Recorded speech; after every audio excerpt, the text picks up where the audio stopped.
Hi ಎಲ್ರಿಗೂ ನಮಸ್ಕಾರ. Sandalwood ನ ಪ್ರತಿನಿತ್ಯದ ಸುದ್ದಿಗಳಿಗಾಗಿ ಈಗಲೇ ಸಬ್ಸ್ಕ್ರೈಬ್ ಮಾಡಿ ಹಾಗೂ ಪಕ್ಕದಲ್ಲಿರುವ ಬೆಲ್ ಬಟನ್ ಅನ್ನು ತಪ್ಪದೇ ಕ್ಲಿಕ್ ಮಾಡಿ. ಸರಿಗಮಪ ಸೀಸನ್ 16ರ 2ನೇ ವಾರಕ್ಕೆ ಕಾಲಿಟ್ಟಿದ್ದು ಈ ವಾರ ಡುಯೆಟ್ ರೌಂಡ್ ಇತ್ತು. ಹೀಗಾಗಿ ಕಳೆದ 2 ಸೀಸನ್ಗಳ ಫೇಮಸ್ ಸಿಂಗರ್ಸ್ ಅನ್ನು ಜೀ ಕನ್ನಡ ವಾಹಿನಿ ಕರೆಸಿತು. ಈ ಸ್ಪರ್ಧಿಗಳ ಜೊತೆಗೆ ಸೀಸನ್ 16ರ ಸ್ಪರ್ಧಿಗಳು ಹಾಡಬೇಕಿತ್ತು. ಅದರಲ್ಲಿ ಜ್ಞಾನೇಶ್ ಹಾಗೂ ಓಂಕಾರ್ ಒಟ್ಟಿಗೆ ಅಧ್ಯಕ್ಷ ಚಿತ್ರದ ಫೋನು ಇಲ್ಲ ಮೆಸೇಜು ಇಲ್ಲ ಹಾಡನ್ನು ಒಟ್ಟಿಗೆ ಹಾಡಿದರು. ಇದನ್ನು ಕೇಳಿದ ವಿಜಯ್ ಪ್ರಕಾಶ್ ಹಾಗೂ ಅರ್ಜುನ್ ಜನ್ಯ ಅವರು ಕುಂತಲ್ಲೇ ತುಂಬಾ ಎಂಜಾಯ್ ಮಾಡಿದರು. ಹೌದು, ಮುಖ್ಯವಾಗಿ ಈ ಹಾಡನ್ನು ಹಾಡಿದ್ದೆ ವಿಜಯ್ ಪ್ರಕಾಶ್ ಅವರು ಹಾಗೂ ಈ ಹಾಡಿಗೆ ಅರ್ಜುನ್ ಜನ್ಯ ಅವರ ಸಂಗೀತ ಇತ್ತು. ಹೀಗಾಗಿ ಜ್ಞಾನೇಶ್ ಹಾಗೂ ಓಂಕಾರ್ ಹಾಡಿದ ಶೈಲಿ ನೋಡಿ ತುಂಬಾ ಖುಷಿ ಪಟ್ಟರು. ಜೊತೆಗೆ ಪ್ರೇಕ್ಷಕರ ಒತ್ತಾಯದ ಮೇರೆಗೆ ಮತ್ತೊಮ್ಮೆ ಹಾಡಿದರು.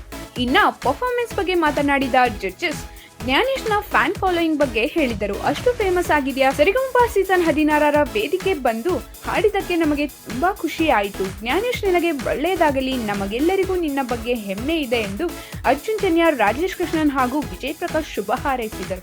ಕೊನೆಗೆ ಜೂರಿ ಮೆಂಬರ್ಸ್ ಇಂದ 96.6% ಮಾರ್ಕ್ಸ್ ಗಳನ್ನು ಪಡೆದರು.